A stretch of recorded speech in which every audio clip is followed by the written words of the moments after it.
ஜெகநாத் வணக்கம். 150 கோடி ரூபாயில் இந்த மேம்பாலம் கட்டப்பட்டிருக்கிறது என்றால் மேம்பாலத்தின் சிறப்பம்சங்கள் என்ன? முதலமைச்சரோடு வேறு எந்தெந்த துறை அமைச்சர்கள் கலந்து கொண்டிருக்கிறார்கள்? தகவல்களை பதிவு பண்ணுங்க. வணக்கம். மதுரையில் போக்குவரத்து நெரிசலின்றி வாகனங்கள் செல்லும் வகையில் மதுரையில் மேம்பாலம் அமைக்கப்பட்டிருக்கிறது. குறிப்பாக முதலமைச்சர் ஸ்டாலின் அந்த மேம்பாலத்தை தற்போது திறந்து வைத்தார். அந்த மேம்பாலத்தின் பெயரானது வீரமங்கை வேலுநாச்சியார் மேம்பாலம் என பெயரும் சூட்டப்பட்டிருக்கிறது.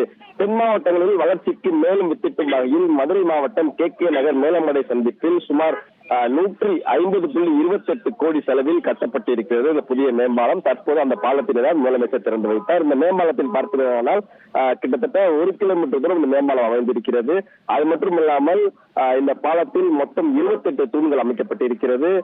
மேலும் பார்த்தீர்களானால் சாலை மதுரை மாவட்டத்தையும் சிவகங்கை மாவட்டத்தையும் இணைக்கும் முக்கியமான மாநில நெடுஞ்சாலையாக இருக்கிறது. இந்த சாலையில் அதிகமாக கல்வி நிறுவனங்கள் அமைந்திருக்கிறது. போக்குவரத்து நெரிசல் அதிகமாக உள்ள காரணத்தினால் இந்த பகுதியில் இந்த 3 சந்திப்புகளும் மிகுந்த இந்த போக்குவரத்து நெரிசல் ஏற்பட்டு வருவதால் நீண்ட நேரம் மக்கள் காத்து செல்லக்கூடிய சூழ்நிலையால் இந்த பாலமானது தற்போது அமைக்கப்பட்டிருப்பது பொதுமக்களுக்கு இது பயனளிக்கும் என்று தெரிகிறது. மேலும் இந்த பாலத்தை சுற்றி பார்த்ததால் தற்போது தமிழக முதலமைச்சர் திறந்து வைக்க நிலையில பாலத்தை சுற்றி மிக அழகான கரகாட்டம், பறையாட்டம், ஒயிலாட்டம், கீழடி 2ஆம் கட்ட அகழாய்வு நிறைவுற்றது.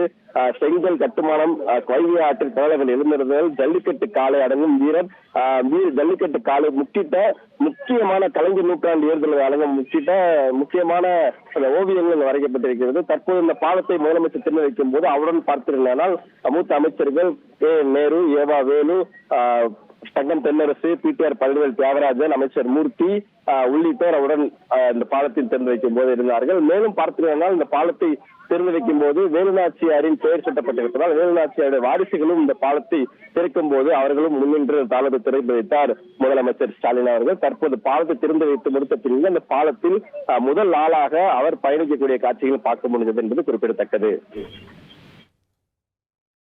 மதுரை மேலமடையில் 150 கோடி ரூபாய் செலவில் கட்டப்பட்டிருக்கக்கூடிய வேலுநாச்சியார் மேம்பாலத்தை முதலமைச்சர் ஸ்டாலின் திறந்து வைத்திருக்கிறார்.